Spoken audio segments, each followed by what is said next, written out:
The letter arrived on a Tuesday, which Ada Bishop would later say was the least promising day of the week for a life to change direction.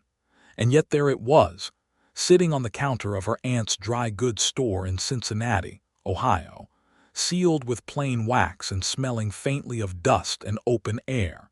And she read it 3 times before she let herself believe it was real. It was the spring of 1874, and Ada was 24 years old, which meant that by most Cincinnati standards she was dangerously close to the kind of woman people stopped expecting things from. She had spent the last 6 years behind that counter, measuring out flour and sugar and bolts of cotton fabric, watching other women marry and move away and write letters back about ordinary happiness, and she had done all of it with a quiet, practiced grace that had never once let on how deeply she wanted something more than the narrow ceiling of that shop. The letter was from a land agent in Abilene, Kansas. Her father, Thomas Bishop, had died 3 months prior in the very town she had never visited, leaving behind a modest property outside the city limits that no one in the family had known he owned. The land agent, a man named Harold Finch, wrote in careful, businesslike sentences that the property included a small house, a barn in need of repair, 40 acres of Kansas grassland, and a handful of cattle whose exact number he was, embarrassingly, uncertain about. There was also a small outstanding debt to a neighboring rancher who had been keeping watch on the place, feeding the animals, making sure the property did not fall into outright ruin. Ada folded the letter and set it down on the counter. Her aunt, Margaret Bishop, a sharp-eyed woman of 51 with opinions about everything and patience for very little, looked up from her ledger. "What is it?" Margaret asked. "It seems Father left me a ranch," Ada said. Margaret took off her reading spectacles. "Your father could barely leave a room without forgetting his hat. What would he be doing with a ranch?" "I don't know," Ada said, "but it's mine now." She left Cincinnati on a Thursday, which she decided was a much better day for change. The train to Abilene took 2 days and deposited her into a world that bore almost no resemblance to anything she had grown up imagining when she thought of the West. Abilene in 1874 was no longer the wildly lawless cattle town it had been in the years just before. Joseph McCoy's great cattle trade had shifted south and west, and the town had settled into something more like a functioning community, with proper storefronts and churches and a sheriff who took his job seriously. But it was still the West unmistakably. The air tasted different, dry and wide open, carrying the smell of horses and sun-baked earth, and something she could not name but which felt, in a way she was embarrassed to admit, like possibility. Harold Finch met her at the station. He was a heavy-set man with a thick mustache and the apologetic manner of someone who regularly delivered complicated news to people who had not asked for it. "Miss Bishop," he said, shaking her hand with more enthusiasm than she'd expected. "Glad you've come. I'll be honest with you, ma'am, the property is in a certain state. The neighbor who's been looking after things, Dexter Monroe, he's done his best, but he's got his own place to run, and your father's spread has been sitting without a proper owner for some months." "I understand," Ada said, adjusting the strap of the single large bag she'd brought. "Take me there." The ride out to the property took 40 minutes by wagon, and Harold Finch filled most of it with a running account of the local area that managed to be both informative and deeply concerning. The winters were harsh. The summers were brutal. Water rights were a constant source of tension among neighboring landowners. The cattle market had shifted since the long drive slowed its traffic through Abilene, and small ranchers were finding it harder to get their stock to buyers. Grass prices were unpredictable, and then there was the question of the debt. "How much does my father owe the neighboring rancher?" Ada asked. Harold Finch tugged at his mustache. $40. "Which Mr. Monroe has been more than patient about, I'll tell you that. He's a fair man." $40 was not nothing in 1874. It was close to a full month's income from her aunt's shop, and Ada had left Cincinnati with $60 sewn into the lining of her bag, which was supposed to be her entire operating reserve for settling into the property. She made a quick, unpleasant calculation in her head and said nothing more for the rest of the ride. The property appeared around a bend in a dirt track that cut through a stretch of golden green grassland, and Ada's first sight of it stopped her breath, though not entirely for the reason she would have preferred. The house was small. Not modest small, but genuinely, soberly small, a single-story structure of weathered timber with a porch that sagged on one end, and a chimney that leaned at a degree that suggested a significant disagreement with the concept of vertical. The barn behind it was larger, which was some comfort, though half its roof showed bare wood where shingles had blown away. In the near pasture, 7 cattle stood in the afternoon light looking profoundly unbothered by the entire situation. 7, Ada said. There are 7 cattle. Yes, ma'am, Harold Finch said. Mr. Monroe will be able to tell you more about their condition. As if on cue, a figure on horseback appeared from the direction of the neighboring property's fence line, moving at an easy trot across the dry grass. Ada watched him come without entirely meaning to watch him the way she found herself watching, which was closely, and with the kind of attention she would have liked to attribute to practical necessity. Dexter Monroe was 30 years old and looked like someone who had been made specifically for the landscape he rode through. He was tall in the saddle, broad through the shoulders, with dark hair that needed cutting and a face that had been thoroughly worked over by 3 years of Kansas sun. He wore a plain blue shirt, a worn leather vest, denim trousers, and boots that had long since given up any pretense of looking new. He pulled up his horse at the edge of the yard and swung down without ceremony, and when he took off his hat and looked at Ada, she had the distinct impression that he was doing the same thing she was, which was measuring up a situation he had not entirely anticipated. "Miss Bishop," he said. His voice was low and unhurried, with a slight accent she couldn't quite place. "Texas, maybe. I'm Dexter Monroe. I run the property east of here." "Ada Bishop," she said, and extended her hand. He took it. His hand was large and rough and warm from the sun, and the handshake was firm without being aggressive, the handshake of a man who had been raised to treat people with straightforward respect. "Mr. Monroe," she said, "I understand I owe you a considerable debt of gratitude for looking after this place, and also $40. Something shifted at the corner of his mouth, not quite a smile but the suggestion of one. "The $40 will keep," he said. "You've just arrived. How about I show you what's what first?" He walked her through the property with the thoroughness of a man who had clearly spent considerable time on it. The house was small but structurally sound in the places that mattered. The lean of the chimney was a problem but a fixable one. The barn needed roofing and one of its stall walls had partially collapsed, but the main beams were good. The 7 cattle were all healthy. There was a well that ran clean. There was a kitchen garden that had gone wild but still had viable beds beneath the weeds. "Your father planted those apple trees along the south fence," Dexter said, gesturing to a row of young trees that had not yet produced fruit. "He was starting to get the place going when he took sick." Ada stood looking at the apple trees for a long moment. She had not known her father well.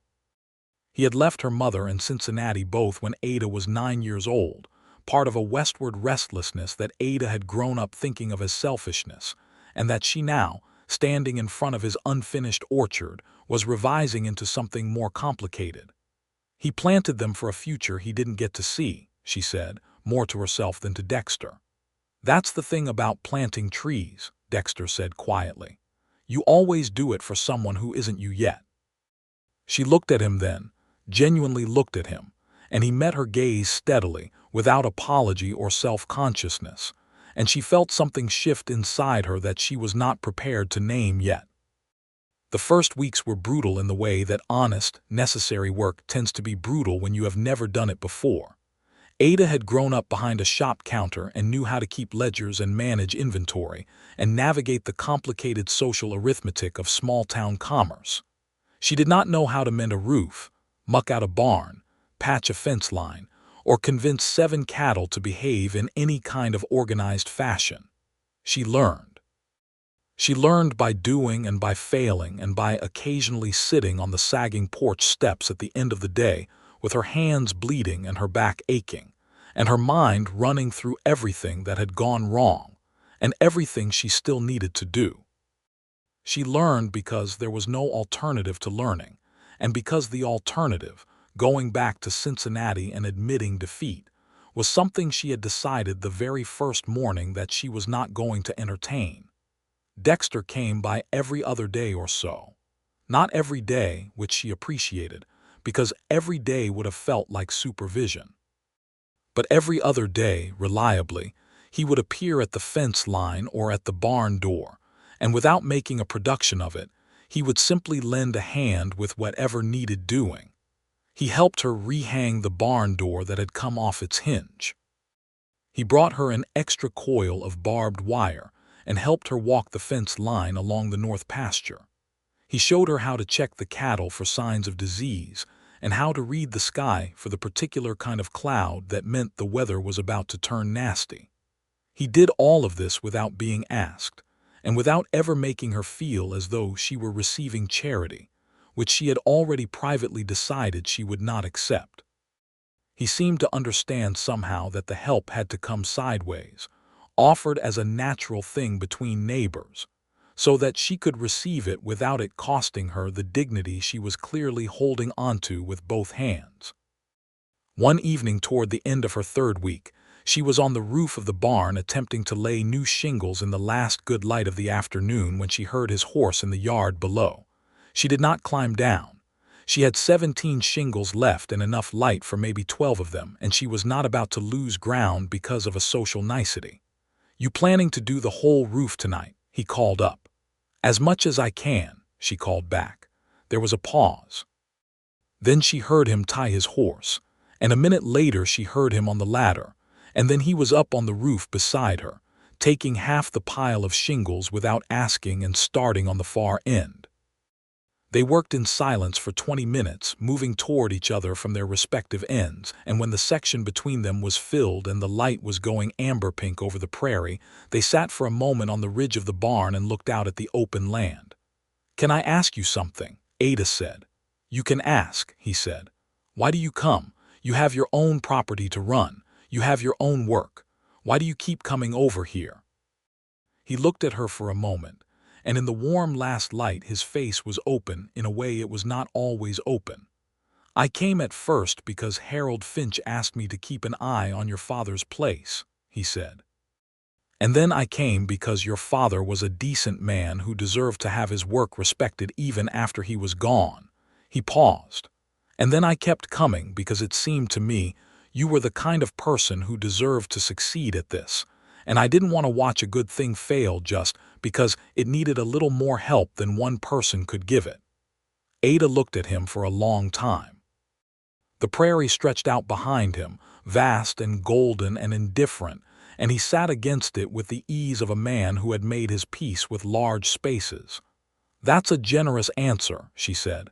"It's a true one," he said. She believed him. He helped her down off the barn roof, and she made coffee on the wood stove that she was still learning to manage properly, and they sat at her small kitchen table in the lamplight and talked for 2 hours about everything and nothing, about cattle prices and fence posts and the personalities of individual cows, about the local families she was beginning to know by name, about the nearest town and what day the supply wagon came, about the winter that was still months away but already casting its shadow over every conversation about preparation. He told her about his own property, the Monroe Ranch, which ran adjacent to hers along the eastern fence line. He had bought it 4 years ago with money he'd saved over 3 years of driving cattle up from Texas, working the long drive before it had begun to slow. He had built the house himself, mostly, with help from a man named Cal Dreyer who had since moved his family south toward Wichita.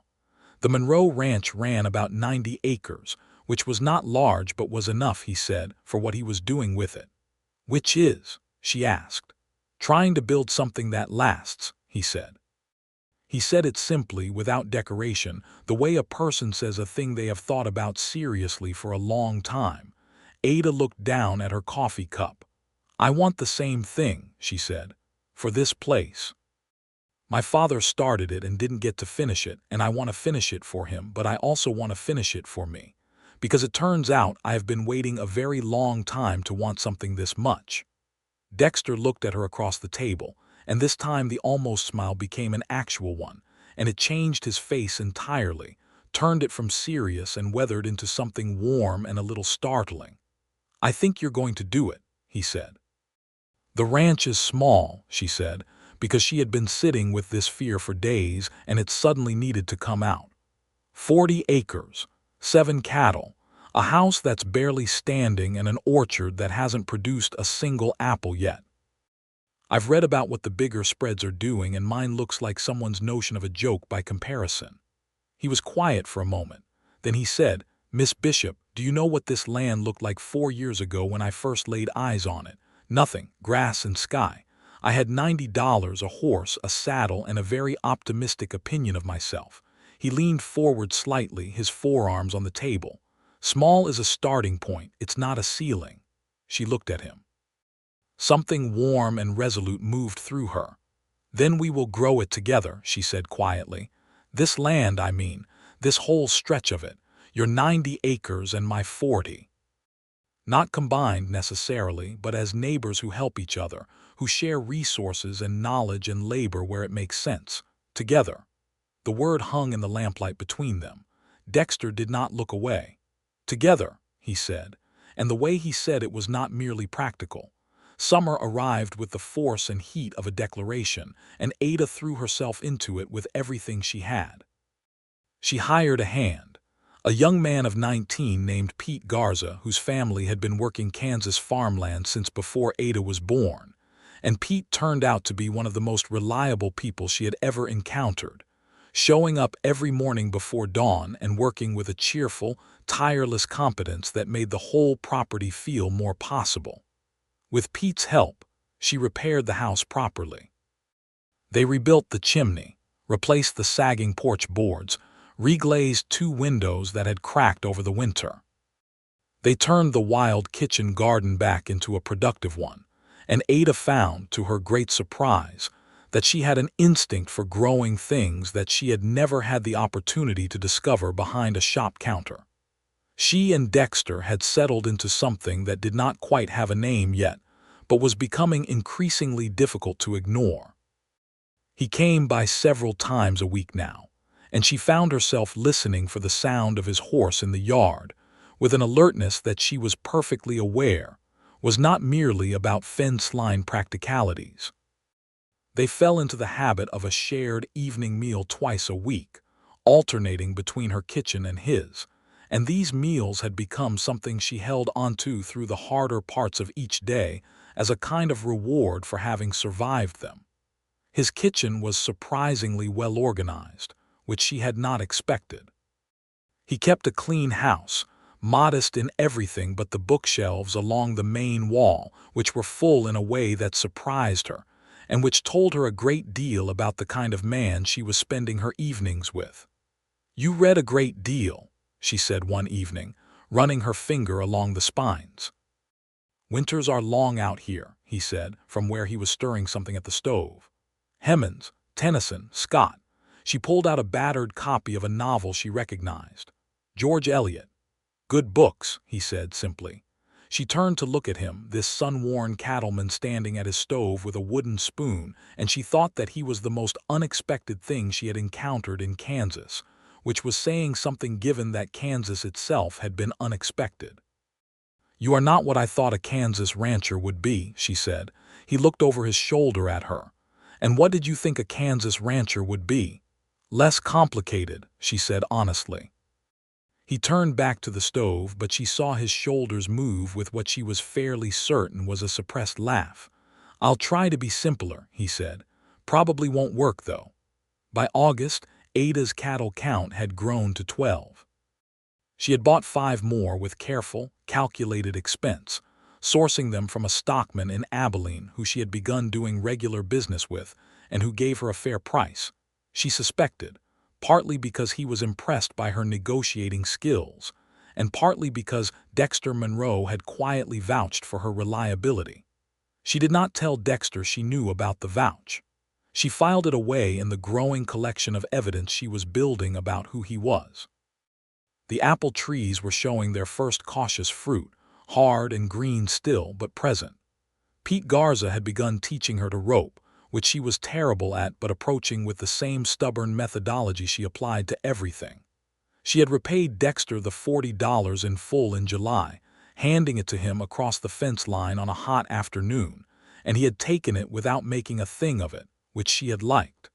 The trouble, when it came from the direction she had least expected. A man named Roland Haas owned the large spread to the west of her property, 250 acres of good Kansas land that he ran with 6 hands, and an attitude about small neighboring landowners that suggested he viewed them primarily as inconveniences. He had sent a representative to her place in June, a thin-faced man in a good hat who had offered to buy her out at a price that was insulting in its generosity relative to what the property might actually become, which meant Haas had clearly formed the opinion that she would not last.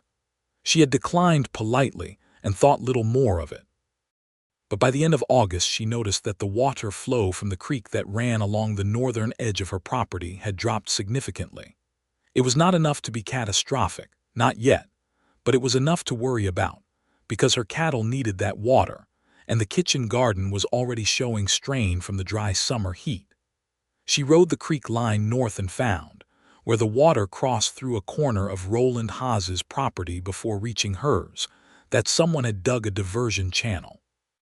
It was recent work within the last week or two, and it was redirecting a significant portion of the creek's flow into one of Haas's pastures that did not, as far as she could tell, have any pressing need for extra water. She sat on her horse for a long time, looking at this diversion channel, feeling a cold anger settling in her chest that was quite different from the hot, frustrated anger she felt when a fence post snapped or a calf refused to cooperate. This was deliberate. This was a message. She rode to Dexter's place. He was working in his own yard when she arrived, mending harness leather, and he looked up at her face and set the leather down immediately. "What happened?" he said. She told him. He listened without interrupting, and when she finished, she watched his jaw tighten in a way she had not seen before. "I'll come look at it," he said. "I can handle it," she said. "I know you can," he said. "I'm coming anyway." They rode the creek line together, and Dexter studied the diversion channel with the focused attention of a man who understood exactly what he was looking at and was choosing his words carefully. "Water rights in Kansas are a legal matter," he said. "What Haas has done here is likely in violation of the territorial water rights arrangement that was established when your father took on this property. It should be documented in the land grant records." "Harold Finch would have those," she said. "He would," Dexter said, "and the county sheriff can get involved if Haas won't restore the flow." She looked at him. "Have you had trouble with Haas before?" A pause. "He made an offer on my land 2 years ago," Dexter said. "I declined. Things have been politely cold since." She understood. "He's doing this because he thinks I'm easier to push out than you are," she said. "He's wrong," Dexter said, with a quiet certainty that landed somewhere very warm in her chest.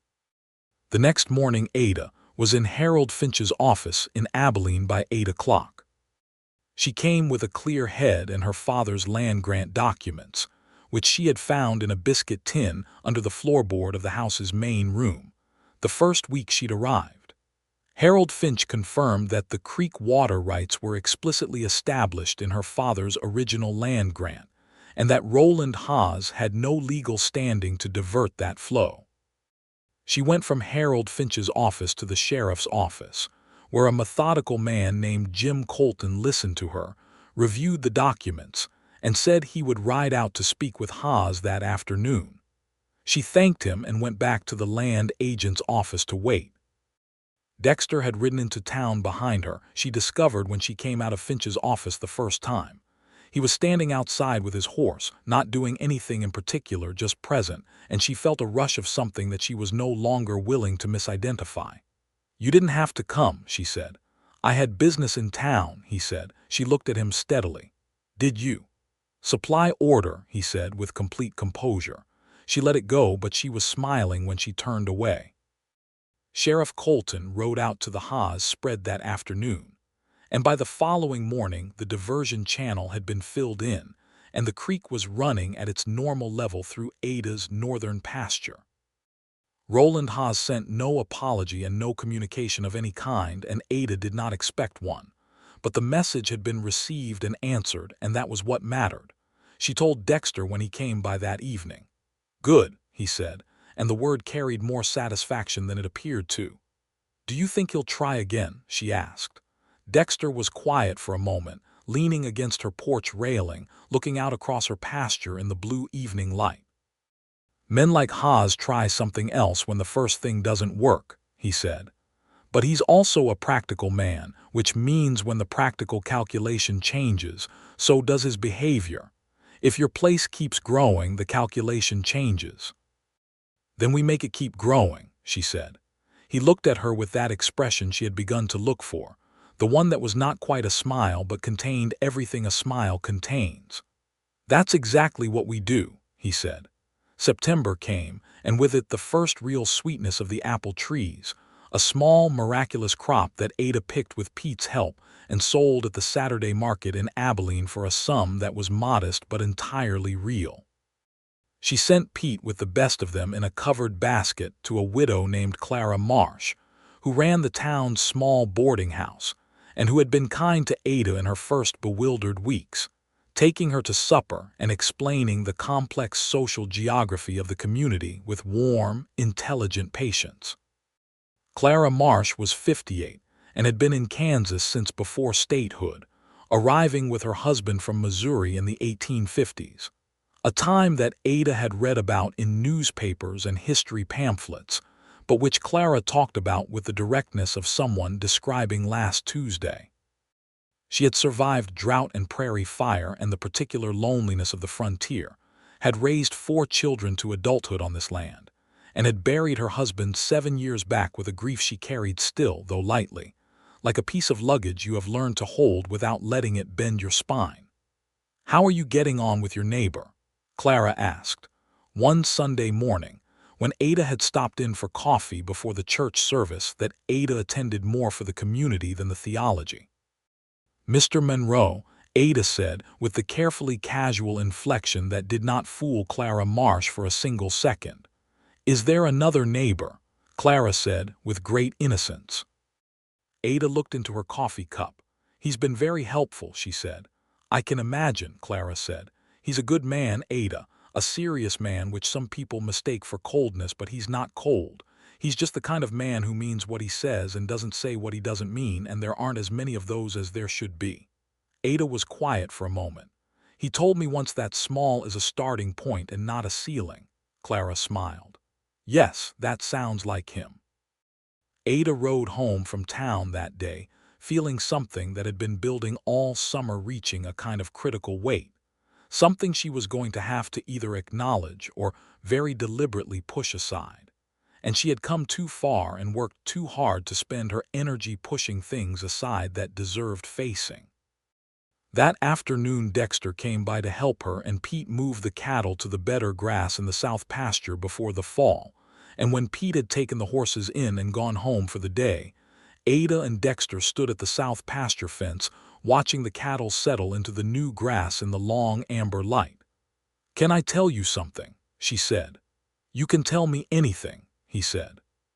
She looked at him directly, because she had decided weeks ago that she was not going to be indirect about the things that mattered. "I came to Kansas because my father left me a piece of land, and I had spent 6 years behind a shop counter waiting for a life to start," she said. "I expected to work hard and learn fast and probably make mistakes and slowly, maybe, build something. I did not expect to find someone who made every single part of it better." The light was going gold, and the prairie was very quiet. Dexter was looking at her with an expression she had not seen from him before, something unguarded and attentive, and carrying a weight of feeling that he had clearly been managing carefully for some time. "Ada," he said, just her name, and the way he said it was already an answer to a question she hadn't quite asked yet. "I know this is not a standard kind of declaration," she said, with a trace of a smile that she could not entirely suppress. "I am aware I am standing in a fence line in a Kansas pasture with cow manure on my boots. It is a perfect kind of declaration," he said, and his voice was quiet and entirely certain. He reached out and took her hand, the same hand he had shaken on the day she arrived, and held it with a gentleness that was somehow more moving than anything she could have imagined. He looked at her the way she had been wanting to be looked at for longer than she had known. "I have been coming to your fence line since before you arrived," he said, "and I have been coming back every time since because I couldn't make myself stay away. And I have been trying very carefully not to overstep because you came here to build something for yourself, and that mattered to me more than what I wanted." "What do you want?" she asked softly. "You," he said, "no decoration, no qualification. Just the plain, serious, completely certain word." She stepped forward and kissed him, because waiting for him to do it was not in her character, and she felt him catch his breath, and then his hand came up to her face with that same careful, warm certainty that was entirely him, and the prairie was gold and enormous around them, and it did not feel indifferent anymore. They were married in November, which some people in Abilene considered unusually fast, and which Ada considered an entirely reasonable speed, given that she had waited 24 years for the right circumstances and had no interest in manufacturing additional delays. Clara Marsh was Ada's witness, and Cal Dreyer, Dexter's old friend who had not moved quite as far as Ada had initially understood, came back for the occasion with his wife and 2 children, and filled the small church room with the celebratory noise of people who genuinely liked the groom. The ceremony was performed by the local reverend, a spare, kind man named Elias Webb, and when he said the words and Dexter put the ring on Ada's finger, a simple gold band that he had ridden to Selena to find because Abilene's selection had not met with his approval, she looked up at him and saw in his face the same thing she felt in her chest, which was the particular calm of arriving somewhere you had been trying to reach for a very long time without quite knowing where you were going. They went home to her ranch. They had discussed it carefully in the weeks before the wedding. His house was larger, but her land was where the apple trees were, where the cattle had begun to multiply in a small way that was the beginning of something, and where her father's kitchen garden had become, under her hands, productive and flourishing. They would divide their time, and then, when it was practical, combine the properties through whatever legal means Harold Finch could arrange. The first winter of their marriage was hard, as Kansas winters always were, and they were hard together, which made them entirely different from hard. They woke before dawn and worked until dark and fell asleep sometimes in the middle of sentences, and they argued about practical things with the frankness of 2 people who respected each other too much to pretend that disagreement was the same as conflict. They disagreed about whether to sell the older cattle before the market shifted or hold them through spring. Ada was right about that one, and Dexter said so without particular drama. He disagreed with her decision to extend credit to a neighboring farmer named Tom Wick, who Ada thought was a reliable risk. Dexter turned out to be right about that one, though Tom Wick eventually paid them back in full, which split the rightness between them in a way they both found satisfying. Pete Garza stayed on through the winter, living in the repaired barn's small attached room, and his competence and steady warmth became part of the texture of the place. He was the first person to address Ada as Mrs. Monroe, one morning in December when she came out to the barn with coffee, and she found that the name landed in her with a warmth she had not been prepared for. In February, Ada discovered she was pregnant. She told Dexter on a cold, clear morning when the sky was the particular hard blue of winter, and the frost was still on the window glass. She told him simply and directly, sitting across the kitchen table from him over coffee, and watched his face go through several things very quickly, starting with something that looked like it might become fear and ending with something that was unmistakably joy. He got up from his chair and came around the table and took her hands in his and looked at her with his full, unguarded face and said, "Are you all right? Are you feeling well? Are you frightened?" "A little frightened," she said honestly. "Are you?" "Terrified," he said. "And happier than I know what to do with." She laughed, and he pressed his forehead to hers, and they stayed like that for a long moment in the winter kitchen, holding the enormous ordinary fact of it together.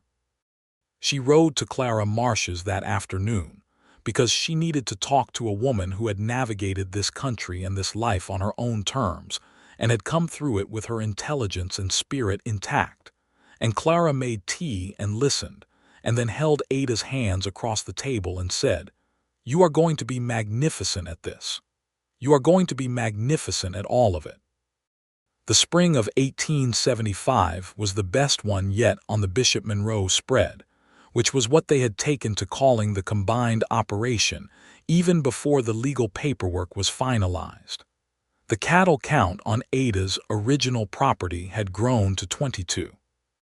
Dexter's herd, combined with hers in practice if not yet entirely on paper, brought the total to nearly 60 head, which was still a modest ranch by the standards of the larger operations nearby, but was a genuinely functioning, self-sustaining enterprise in a way that 40 acres and 7 cattle had never been.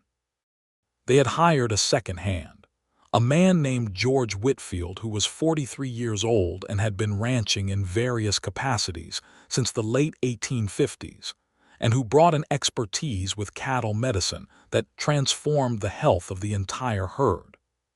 Pete and George worked together with the uncomplicated respect of men who are good at their jobs and recognize that quality in each other.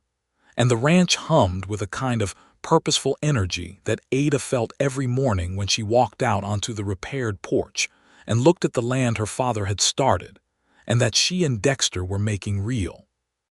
Harold Finch completed the legal combination of the two properties in April, 76 acres combined and counted, with the Monroe name on the deed alongside the Bishop name, an arrangement that Finch had said was slightly unconventional for 1875 but entirely legal and in his professional opinion entirely sensible. "You've done something impressive here, Miss Bishop," Finch said, and then caught himself. "Mrs. Monroe, I beg your pardon." "Ada is fine," she said, because she had decided that out here, formality was a kind of distance she did not need. Roland Haas to the west had made no further attempts at water diversion or any other kind of pressure. Whether this was because Sheriff Colton's intervention had genuinely discouraged him or because Dexter Monroe's presence on the adjacent property had recalculated his interest in a confrontation, Ada did not know and did not much care. He nodded to her when they passed in town, and she nodded back, and that was sufficient. What was not simple, and what Ada wanted to be honest with herself about, was that some of the practical achievements of the ranch had required advantages that not everyone in this territory had equal access to. When the county recorded the water rights dispute and resolved it in her favor, it was partly because she had Harold Finch's documentation, and partly because she was a white woman with a clear legal deed and a respected neighbor vouching for her position. She thought about the Kansas people, whose ancestral land this had all been before removal, whose relationship to this earth went back centuries before any deed had been written, and she thought about the Mexican families in the territory who navigated property rights with considerably more friction, and she kept these thoughts not as abstractions, but as real weights on her conscience that she did not allow herself to set down.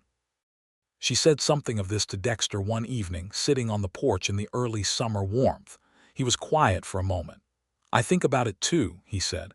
"I came out here looking at open land and thought about what I could build. It took me a while to really sit with who had been moved to make room for that building." "What do you do with it?" she asked. "We can't undo history." "No," he said, "but you don't have to add to the weight of it. You treat people as they deserve to be treated. You pay fair wages. You don't take more than is yours. You remember what was here before you." He paused. "It's not enough, but it's what's in your hands." She leaned against him on the porch bench, and he put his arm around her, and the evening came down over the prairie with its enormous, impersonal beauty, and she felt the complexity of loving a place that contained so much history she had no right to be simple about. In July, their son was born. He came on a Wednesday, in the small house that Ada had repaired board by board, delivered by a midwife from Abilene named Ruth Calhoun, who had been doing this work for 22 years, and whose calm competence was the single most reassuring thing Ada had encountered since arriving in Kansas. Dexter was in the yard outside because Ruth had very firmly made clear that this was not a circumstance requiring a man's presence in the room, and Pete later told Ada that Dexter had paced a trail in the dust of that yard deep enough to plant seeds in. The baby was healthy and loud, and arrived with what appeared to be strong opinions about the general situation. Dexter came in when Ruth called him and stood over the small bed where Ada held their son, and his face was a thing she would remember for the rest of her life, the pure, undone openness of it. This man who was careful with his expressions and measured with his words, completely unable to manage himself in the face of what he was looking at. "Hello," he said to the baby, very softly. The baby was not impressed. The baby was looking at something in the middle distance with the fierce concentration of someone trying to understand an extremely confusing situation. "He looks like he's already disagrees with something," Ada said. "He looks like you," Dexter said. "He looks like you," she said. They named him Thomas James Monroe. Thomas for Ada's father, and James for Dexter's, who had died of fever in Texas 6 years prior, and who Dexter spoke of rarely but with a quiet love that she had come to recognize as one of the deepest parts of him. Tom Monroe was born into a working ranch on the Kansas plains in the summer of 1875, and from his first weeks, he seemed to understand this about himself with a serenity that Ada found both charming and slightly uncanny. He was an easy baby, alert and observant, who took to being carried in the wrap Ada made from a length of calico while she worked the garden or walked the fence line, looking out at the prairie with enormous, considering eyes. The autumn of 1875 brought changes that Ada had been anticipating and working toward, but that still arrived with a force of satisfaction that she allowed herself to feel fully without apology. They brought 12 cattle to market in October, negotiating a price that reflected a market understanding Ada had spent a year developing through careful observation and conversation. The return on that sale was the largest single sum Ada had managed since arriving in Kansas, and she and Dexter sat with the figures at the kitchen table after Tom was in bed and talked about what to do with it in the precise, purposeful way that she found one of the most intimate things about their life together. This honest reckoning with what they had and what they needed and what they were trying to build. "More cattle," he said. "More cattle," she agreed. "And I want to put a proper orchard in. Not just the apple row along the south fence, a real orchard east of the barn with plum and cherry as well. That takes years to produce," he said. "I know," she said. "We're building something that lasts." He looked at her across the table with a warmth that the year of marriage and all its real and complicated work had not diminished by a single degree. If anything, she thought, it had deepened it, the way a well deepens through use, becoming more itself the more it is called upon. "We'll put in the orchard in the spring," he said. That winter Pete Garza met a young woman named Louisa Ibarra at the Saturday market in Abilene, the daughter of a family that had been farming a plot south of town for 4 years. And by February, Pete was distracted in the way that a capable person becomes distracted when they have discovered something that reorganizes their priorities, which Ada recognized because she had experienced it herself and considered it an entirely positive development. She gave Pete Saturday afternoons and Sunday mornings off, which were the times when Louisa and her family came to town, and Pete looked at her with a gratitude that was almost painful in its sincerity. "She is very wonderful, Mrs. Monroe," he said once, with the sort of simplicity that comes from being completely serious. "I expect she is," Ada said. You have good judgment about most things. In March, with Tom 7 months old and sitting up with the watchful gravity of someone determined to understand the world before he committed to an opinion, Ada and Dexter rode out to the east side of the property and walked the ground where the orchard would go. It was a good piece of land, flat and with reasonable drainage, and the soil when she dug into it with a stick was dark and workable. She had ordered the young trees from a nursery in Lawrence with considerable care and research, consulting every source she could find about which varieties would be suited to Kansas conditions, because she was not going to plant an orchard on sentiment alone when she could plant it on knowledge. 24 trees, she said, looking at the space. 2 rows of 12, enough room to walk between them and to grow. 24 trees, Dexter agreed. He was holding Tom on his hip in the way he had developed over the past months, the effortless competence of a man who had entered fatherhood with the same seriousness he brought to everything else. Tom was holding Dexter's collar and looking at the field with scientific interest. He approves, Ada said. He approves of most things if the thing is outside, Dexter said.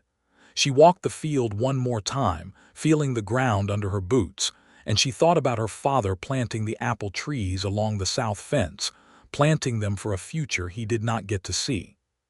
She thought about herself arriving in Kansas with $60 and no idea what she was doing, and a determination that had surprised even herself. She thought about Dexter showing up at the fence line that first afternoon, unhurried and honest, with the quiet competence of a man who meant what he said and said what he meant. "I want to tell you something," she said, turning to face him. He was looking at her already in the way he often was, as if he found her worth looking at regardless of the circumstances. "This land is not small anymore," she said. "Or rather, it is the size it is, and I no longer feel the smallness of it as a lack. I feel it as a place, a real place, our place." He walked toward her across the field, Tom in his arms, and when he reached her he cupped her face with his free hand and looked at her with everything he was, and kissed her with a tenderness that contained the entire year and a half of their life together. "I always knew it would be," he said. The spring of 1876 brought the orchard into the ground and brought, from an unexpected direction, the first serious opportunity to substantially expand the ranch's operational capacity. A man named Sullivan Hatch, who had been running a cattle operation about 8 miles east, decided to move his family to Denver for reasons that had to do with his wife's health and the prospect of a business opportunity with a brother-in-law in Colorado Territory. He was selling his remaining herd at a price that reflected urgency, and his pasture land was available for lease pending sale.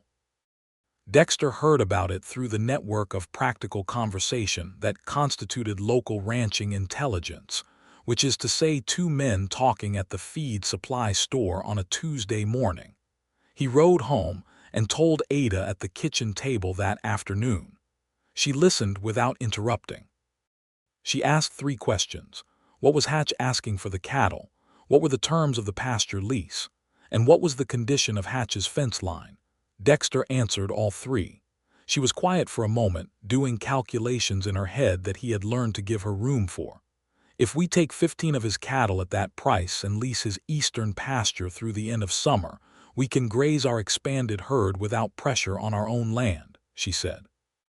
"And if we can negotiate the lease with an option to purchase, we have a path to adding that acreage to the property properly." Dexter looked at her with the particular kind of admiration that has nothing to do with romance and everything to do with recognizing a mind working the way a good mind works. "That's exactly what I was thinking," he said. "I just needed to hear someone else say it to be sure I wasn't being reckless." "You're never reckless," she said. "I'm occasionally reckless. You balance me out." "You are never reckless," he said firmly. "You are decisive, which is different." They rode to Hatch's place the next afternoon together. Tom left in Clara Marsh's cheerful care for the hours it took, and negotiated with Sullivan Hatch over his kitchen table in a conversation that took 2 hours, and arrived at terms that Ada was satisfied with, and Hatch seemed to feel were fair. They rode home in the warm spring evening with a handshake agreement, and a plan to formalize it with Harold Finch the following week. And the ride home was one of those stretches of companionable silence that Ada had come to treasure, sitting alongside Dexter in the open air with the prairie rolling around them, not needing to say anything because everything was already understood. The summer of 1876 was the fullest and most demanding summer yet, and it was also, in the fundamental sense that Ada would later try to explain to Tom when he was old enough to understand, the summer the ranch became real. By July, they were running 80 head of cattle across their own land and the Hatch pasture lease, with Pete Garza and George Whitfield managing the day-to-day with the precision of people who had been given genuine responsibility and had risen to it. Ada managed the books and the market relationships and the supply arrangements with an organizational fluency that had been honed through 2 years of practice. Dexter managed the herd and the land and the 100 daily physical decisions that kept an operation of this size functional. They did this together, in the most practical sense of the word, not divided neatly into his work and her work, but constantly overlapping, regularly consulting, making decisions jointly in the quick, honest way of people who trust each other's intelligence and do not need to protect their authority because they have never confused authority with worth. Roland Haas, to the west, had by this point clearly adjusted his calculation about the Monroe Ranch's permanence. He appeared at their fence line one August afternoon on a social visit that had the studied casualness of something carefully planned, and he was polite and actually complimentary about the state of their operation, which Ada received with the same direct courtesy she brought to everything, not warm but not cold, fair. When he had gone, Dexter leaned on the fence post and looked after him. "He's decided you're an established neighbor," he said. "Which means the water diversion was a test," Ada said. "Most things men like Haas do are tests," Dexter said. "The question is whether you pass them." "We passed," she said. "We did," he agreed.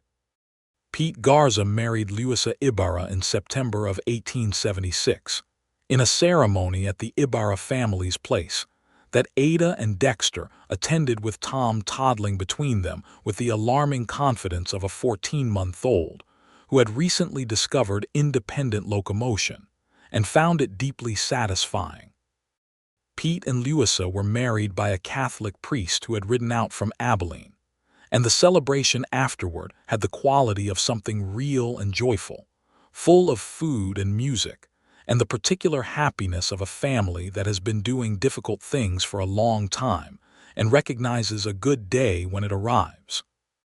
Ada danced with Dexter in the Ibarra yard while Tom was held by Clara Marsh, who had come with them because she came to most things now, having become the kind of person who was simply part of the texture of their life.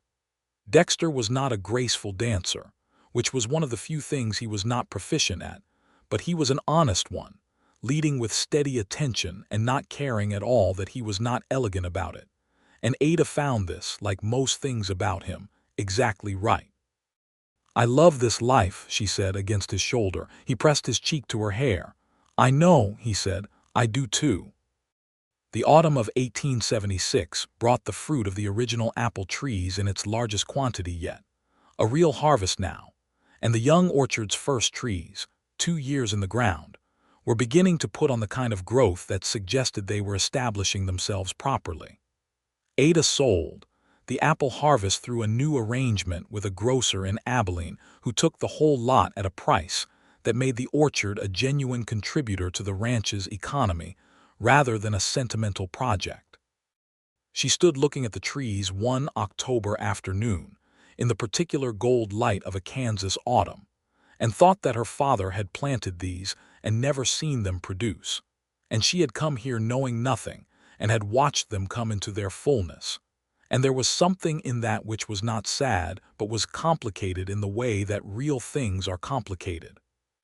She felt grateful to him, which was not the same as forgiving him for leaving, but was perhaps something that could contain the forgiveness eventually, the way a tree contains all its previous growth in the rings you can only see when it's gone.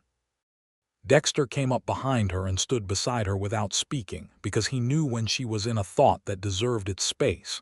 After a moment she said, "He would have loved to see this." "He would have," Dexter said. "I think he'd have liked you too, which perhaps is the thing he would have found the most complicated." She looked at him. "Why complicated?" "Because you turned out to be the best of whatever he was trying to do," Dexter said, "and he didn't get to see it." She took his hand and held it and did not say anything, and he stood beside her in the October light with the apple trees all around them, and it was enough. In the spring of 1877, the option to purchase the Hatch pasture land came due, and Ada and Dexter exercised it. Harold Finch filed the papers, and the Monroe Ranch became, officially and on record, 140 acres, running north and south and east along the Kansas plain, with a main house that had been extended by a properly built addition the previous fall to accommodate the reality that they were a family of 3 who needed more than one room for living and sleeping, and the orchard and the barn, and the bunkhouse that Dexter and Pete had built over the previous summer to give Pete and Louisa a proper place to live on the property, and the well, and the kitchen garden, and 62 head of cattle in good health. Pete and Louisa's first baby, a girl named Maria, was born in March, and Ada sat with Louisa through the long labor in the bunkhouse with the same midwife, Ruth Calhoun, who had delivered Tom. And when the baby arrived and Pete came in and looked at his daughter with the same absolute, undefended love that Dexter had looked at Tom with, Ada felt the full, generous warmth of watching something good happen to people who deserved it. George Whitfield, who had been with them for 2 years now, had shown himself to be not only an extraordinary hand with the cattle, but also a man of real character, and Ada had made him the ranch's foreman the previous December with a formal offer, and a pay increase that he accepted with the quiet dignity of a man who knew he had earned it. The cattle count was growing. The orchard was becoming established. The kitchen garden produced enough through the summer and early fall that Ada put up preserves and dried goods for winter in a quantity that had made the house smell, last autumn, of a warmth she had not known she was missing until she had it. And then in April of 1877, Ada told Dexter she was pregnant again. This time he did not look frightened at all. He looked at her across the kitchen table with his coffee in both hands and his full, warm, completely unhurried attention, and he said, "Are you well?" "I am very well," she said. "Good," he said, and then he was smiling in a way she had decided over the course of 3 years was one of the finest things she had ever seen, this particular, contained, entirely genuine smile that he reserved for the things that mattered most. Tom is going to have an opinion about this. Tom Monroe, who would be 2 years old in July, had opinions about everything, expressed with an energy and focus that suggested he was operating several years ahead of his physical capacity to execute them. He had Dexter's coloring and Ada's eyes, and an emotional directness that appeared to be entirely his own, and the ranch hands adored him, which he accepted with the serene confidence of someone who has never had any reason to question whether he is worth adoring. "I think Tom will be pleased," Ada said. "He's a generous soul." "He is," Dexter agreed, with the particular warmth of a father who cannot quite believe his luck. The summer of 1877 moved forward with the big, working, purposeful momentum of a life that has become what it was trying to become.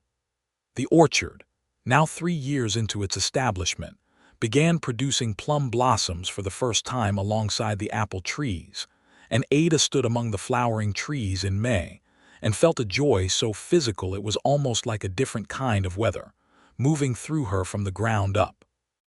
She was large with pregnancy by June and had reduced her fence walking to a matter of strong daily opinion rather than daily practice, a concession to her body that she made without grace but made nonetheless. Dexter, without making a production of it, had simply absorbed the parts of her daily work that required significant physical exertion into his own, and done it in the way he did most things, as a practical matter, as partnership, without marking it as sacrifice or service. She noticed. She said so, one evening on the porch when the summer dark was coming down and Tom was asleep inside and the prairie was quiet. "You don't have to do everything I'm not doing right now," she said. "I'm doing what needs doing," he said. "Dexter," he looked at her. "Ada, I see it," she said. "I appreciate it more than I know how to say properly." He reached across and took her hand. "You've been doing work since the day you arrived here that most people wouldn't have attempted," he said. "Letting me carry the fencing while you're carrying our child is not a concession. It's the simplest thing I've ever done." She held his hand and looked at the dark prairie and felt, as she had been feeling with increasing clarity for 3 years now, that she was exactly where she was supposed to be, and with exactly who she was supposed to be with, and that the road that had led here, which had not felt anything like a clear direction at the time, had in fact been leading somewhere worth arriving. Their daughter was born on a Tuesday in August of 1877, which Ada noted with private amusement, since it was a Tuesday that had started all of this. She was a healthy, substantial baby with a crown of dark hair and an expression, from her very first hours, of serene assessment. Ruth Calhoun declared her perfect, and Tom, who had been kept with Clara Marsh during the birth and brought home afterward, regarded his sister with a mixture of scientific interest and proprietary pride that made Pete, who was present in the yard, laugh out loud. They named her Eleanor Rose Monroe. Eleanor for no one in particular, just because it was a good name that suited her from the first moment they said it. Rose for Clara Marsh, whose middle name it was, because Clara was family by this point in every way that mattered. Clara cried when they told her, quietly and with dignity, and then said, "That is the kindest thing anyone has done for me in 15 years, and Ada hugged her and meant it completely. Dexter held Eleanor with Tom standing at his knee, looking between his father and his sister with the expression of someone taking a very important inventory, and Ada watched from the bed and felt the fullness of it, the complete and unreserved fullness of this life she had come to, this life she had made with her own stubborn and loving hands.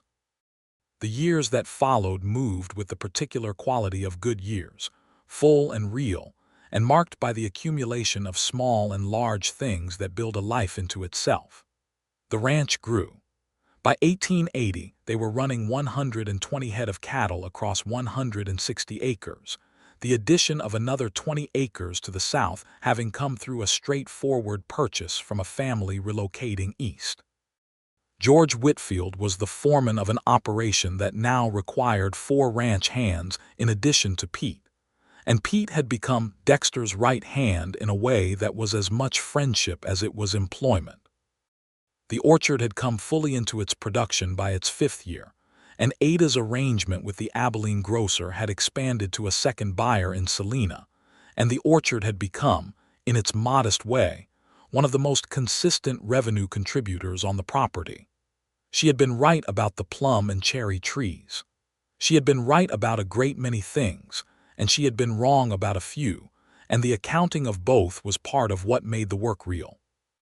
Tom Monroe grew into a boy who could ride before he could read, and who took to the land with the instinctive recognition of someone who is native to a place in all the ways that matter, which is to say in the ways of love and attention, and wanting to understand how things work. He followed Dexter through the daily rounds of the ranch with a focused watchfulness from the time he could walk, and Dexter took the time to explain everything, patiently and honestly, treating his son's questions with the same seriousness he treated anyone's questions. Eleanor Monroe, who was called Ellie by everyone except Ada when she was making a point, was from the very beginning a different kind of person, observant where her brother was active, deliberate where he was impulsive, with an interior richness that expressed itself in a constant drawing and sketching that she did on any available surface with any available instrument. By the time she was 3, she had covered the lower half of 2 barn boards with representations of horses and cattle and orchard trees that were recognizable enough to indicate genuine talent. Ada watched her children and felt the particular gratitude of someone who knows exactly what they have. She and Dexter had not lost the quality of their partnership over the years. This was the thing Ada had feared most in the early days of their marriage, having watched other couples in Cincinnati move gradually from partners into polite strangers sharing a house, and she had feared it the way she feared a drought, as a thing that could happen even to careful people if they stopped paying attention. But they had never stopped paying attention. They had continued to talk about everything, to disagree about things and resolve the disagreements honestly, to make each other laugh regularly, to choose each other with the active, daily intention of choosing, rather than the passive assumption of having chosen once and being done. On their 5th anniversary, November of 1879, Dexter had given her a gift that she had kept on the kitchen shelf ever since.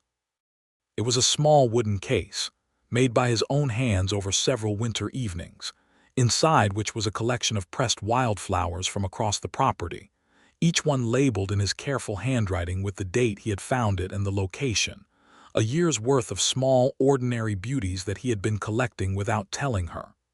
She had looked at it for a long moment without speaking, and then she had looked at him, and she had said, "Dexter Monroe, you are the finest thing that has ever happened to me." He had said, "You said that backwards," and she had said, "I said it right." And they were both right, which was something else she had learned about a good marriage. That rightness does not have to be singular. In 1882, Tom was 7 years old and Alina was 5, and the ranch was a prosperous, working, living place that employed 6 men, and produced cattle and orchard fruit and kitchen garden surplus, and a steady, reliable income that had removed from Ada's life the particular anxiety of not being sure there would be enough, which she had carried since Cincinnati, and which she had not fully realized was gone until one morning she woke up and noticed its absence the way you notice the absence of a sound you have been hearing for so long you stopped registering it. She was sitting on the porch that morning, in the early light before the household fully woke, with her coffee and the notebook she kept for the ranch's accounts and plans, and she was looking out at the land that spread from her porch in every direction, the south pasture where the cattle were already moving in the early gold light, the orchard whose trees she could see above the barn roof, the kitchen garden's neat rows, the fence line that ran north toward the creek that now ran clear and unimpeded, and further, at the open plain beyond their fence, the enormous, indifferent, beautiful plain that had become, over 8 years, the most familiar landscape she had ever known. She heard the screen door behind her and Dexter came out with his own coffee and sat beside her on the porch bench that they had replaced 3 times now, the original having finally given up entirely, and he looked at the same landscape she was looking at and was quiet for a while in the comfortable way they had, neither of them needing to fill the silence. "You know what I was thinking about," she said eventually. "Tell me," he said. "The day I arrived here," she said. "Harold Finch drove me out in his wagon and I saw this place for the first time. 7 cattle and a crooked chimney and a house that looked like it was making its best effort. And," he said, "and I told you the ranch was small," she said, "and you told me small was a starting point. I believe," he said, with the contained, warm precision that was entirely his, "it was you who said we would grow it together." She looked at him. He was looking at her with the full attention he had given her from the beginning, unhurried and steady and carrying everything they had been through together in its calm depth. "Yes," she said, "I did." He took her hand, as he had been taking her hand since that evening at the south pasture fence in the amber light, and they sat together on the porch of the home they had built and watched their land in the morning. And inside the house, Tom was beginning to stir with the energetic optimism of a 7-year-old greeting a new day. And Alina would come out soon with whatever she was drawing, carrying it in both hands with the seriousness of a person doing important work. The screen door opened and Tom came out barefoot onto the porch, already fully awake in the complete way of children, and launched himself onto the bench between them with a comfort and a certainty of welcome that Ada thought was perhaps the finest thing she had ever participated in making. "What are you looking at?" Tom asked, following their gaze toward the pasture. "At what we've built," Dexter said. Tom looked at the land with his father's steadiness and his mother's intelligence, and then nodded with the seriousness of someone who understands a thing. "It's pretty big," he said. Ada laughed and Dexter laughed, and Tom looked between them with the pleased uncertainty of someone who has said the right thing without quite knowing why. "It is," Ada said, pulling him close. "It is exactly as big as we made it." Alina appeared in the doorway with her sketchbook and her pencil, and she looked at the three of them on the bench with the quiet assessment of a person who is deciding where to place herself in a scene. And then she came and settled on the porch step at Ada's feet with the ease of a child who has never had to wonder if she belongs, and opened her sketchbook and began to draw the orchard in the morning light. The prairie was golden around them. The cattle were moving in the pasture. The apple trees, now 9 years old, stood in their full, established rows beyond the barn, and the plum and cherry trees beside them, and the whole of it was real and present and theirs. Ada looked at the land, at her children, at the man beside her who had become the country she lived in the deepest sense of that phrase, the landscape she navigated by, the place she was from in all the ways that mattered. She thought of the letter that had arrived on a Tuesday when she was 24 years old, smelling of dust and open air. She thought of the train ride to Abilene and the drive out in Harold Finch's wagon, and the first sight of this place with its crooked chimney and its 7 indifferent cattle. She thought of the fence line in the evening light and the coffee at the kitchen table and the words she had said, in the simplest possible way, about growing something together. She had meant it practically. She had meant it as a proposal of neighbors and of shared work. She had not known, not entirely, that she had meant it in every other way too, meant it about a life and a love and a family and all the specific accumulated weight of ordinary happiness that now surrounded her on all sides, as wide and as real as the Kansas plain itself. But it had meant all of those things, and it had grown, exactly as she had said it would, together. She held Dexter's hand in the morning light and felt, with a fullness that was quiet and complete and needed nothing added to it, the profound, settled joy of a life that had arrived exactly where it was going. Tom leaned against her side and watched the cattle. Alina drew her orchard trees with steady, careful lines. Dexter looked at his land and at her, and she looked back at him, and the day opened in front of them like the plain itself, wide and full of what was still to come. And it was enough. It was more than enough. It was everything.